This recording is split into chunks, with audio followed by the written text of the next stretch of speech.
जय हिंद मित्रांनो. बघा मित्रांनो, असे प्रश्न आपण कसे कमीत कमी सॉल्व्ह करू शकतो ते बघूयात. बघा प्रश्न कुठे आला आहे तर प्रश्न आला मित्रांनो भंडारा 2024 मध्ये आला मित्रांनो. प्रश्न आहे, प्रश्न काय म्हणते, दोन ट्रेन ए आणि बी ची लांबी एकत्रित किती आहे तर 660 मीटर आहे. ए आणि बी च्या वेगाचे गुणोत्तर किती आहे तर 5.8 आहे. ए आणि बी ने एका इलेक्ट्रिक पोलला पार करण्यासाठी लागलेल्या वेळेचे गुणोत्तर किती आहे तर 4.3 आहे. तर दोन ट्रेनच्या लांबीतील डिफरन्स आपल्याला विचारला आहे. आपल्याला सर बघा काय आहे तर वेगाचं गुणोत्तर दिलंय आपल्याला 5.8 आणि त्याच्यानंतर हे वेळेचं गुणोत्तर दिलंय 4.3.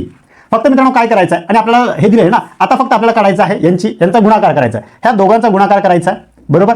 हा 5 चूक तर सर 20, 8 त्रिक तर सर 24. आता मित्रांनो अशी संख्या सांगा की दोघांना भाग जाईल. 4 पंच तर सर 20, 4 सक तर 24. म्हणजे गुणोत्तर दोघांचा हाल आहे 5.6. पण आपल्याला दिलं का दोघांची एकत्रित लांबी दिली ना, एकत्रित लांबी किती आहे 600 तर सर 60 भागीला ह्या दोघांची सर आता बेरीज करा ना, म्हणजे 11 येईल आणि 11 सर याला भागायचं आहे. बस आपलं उत्तर रेडी आहे. 11 1 11, 11 सक 66 हा 0 येते. म्हणजे दोघांमधला डिफरन्स किती आहे तर दोघांमधला डिफरन्स आहे सर 60 मीटरचा आहे सर ऑप्शन मध्ये. तर हो सर ऑप्शन क्रमांक 2 मध्ये. आणि जर मित्रांनो तुम्हाला आता ट्रेनची लांबी विचारली तर कसं करणार, हे 60 आहे तर 60 गुणिला पहिली ट्रेन किती आहे तर त्यांचं गुणोत्तर 5 आहे तर सर हे 5, दुसरं किती तर 6 म्हणजे हे 60 गुणिला मी 6 करणार. 6 पंच 30 आणि हा 0 म्हणजे पहिल्या ट्रेनची आली 300, 6 6 तर सर 36 हा 0. मग दुसऱ्या ट्रेनची लांबी आहे 360. 360 म्हणून 300 जर वजा केलं उत्तर येते सर आपलं 60च. तर अशा प्रकारे तुम्हाला ह्या गणिताला सॉल्व्ह करायचं असतं. जर मित्रांनो ही ट्रिक आवडली असेल तर व्हिडिओला लाईक करा, चॅनलला सबस्क्राईब करा आणि हा व्हिडिओ जास्तीत जास्त गरजू विद्यार्थ्यांपर्यंत शेअर करा. आणि जर तुम्हाला माझ्यासोबत गणिताची तयारी करायची असेल तर खाली लिंक दिलेली आहे, त्या ॲप्लिकेशन डाउनलोड करून माझ्यासोबत गणिताची तयारी तुम्ही करू शकता.